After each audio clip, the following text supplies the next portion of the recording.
हरिओम, मी कोमलवीरा बागवे, डोंबिवली पश्चिम उपासना केंद्र। माझा अनुभव काही वर्षांपूर्वीचा आहे।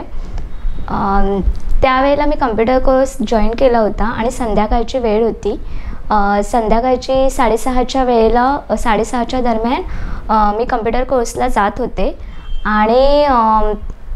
म्हणजे रस्त्यावर पूर्ण धावपळ होती, लोक सगळी येत जात होती आणि त्याच वेळेला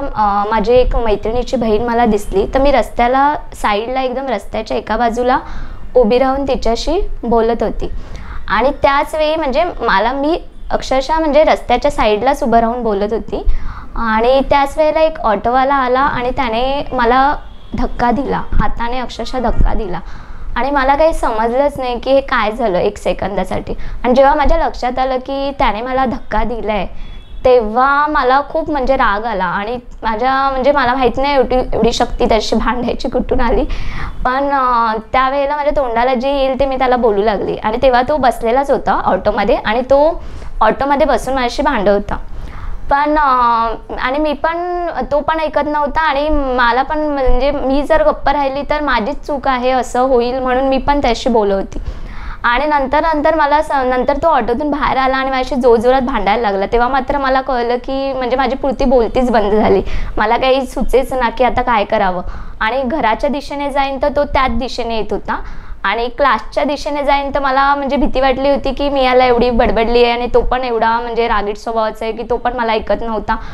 मग तो माझा पाठलाग करेल की काय अशी मला भीती वाटली आणि मग जेव्हा माझे सगळे प्रयत्न संपले तेव्हा बापूंची आठवण झाली की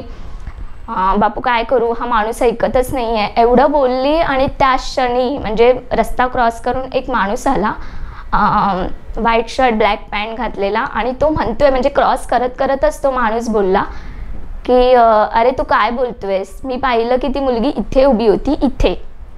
आणि तो असं बोलायला आणि तो ऑटोवाल्याच्या साईडला आला माणूस आणि त्याशी बोलत होता आणि मी तिथे 2 मिनिटं पण थांबली नाही आणि मी क्लासच्या दिशेने चालत राहिली आणि नंतर मग थोड्या वेळाने मला म्हणजे असं मी विचार करू लागले की तो जो माणूस आला होता रस्ता क्रॉस करून तो माझ्या बापूंच्याच रूपात आला होता, त्यानेच मला वाचवलं। कारण तो म्हणाला की मी पाहिलं की ती मुलगी इथे उभी होती इथे, एवढं एक तर रस्त्यावर धावपळ होती, कोण कोणाला म्हणजे मी इतका वेळेपासून भांडत होती तेव्हापर्यंत माझी कोणीच बाजू घ्यायला आलं नाही, सगळी लोक फक्त जात येत होती आणि जेव्हा मी बापूंचं नाव घेतलं त्या क्षणी बापू तिकडे हजर होते माझं रक्षण करण्यासाठी आणि अशा प्रकारे बापूंनी मला वाचवलं आणि माझं रक्षण केलं। खरंच अंबज्ञ बापू अशी तुझी कृपादृष्टी माझ्यावर माझ्या पूर्ण कुटुंबावर राहू देत, मोठ्या आईचरणी हीच प्रार्थना। हरिओम श्रीराम, अंबज्ञ नाथ संवित।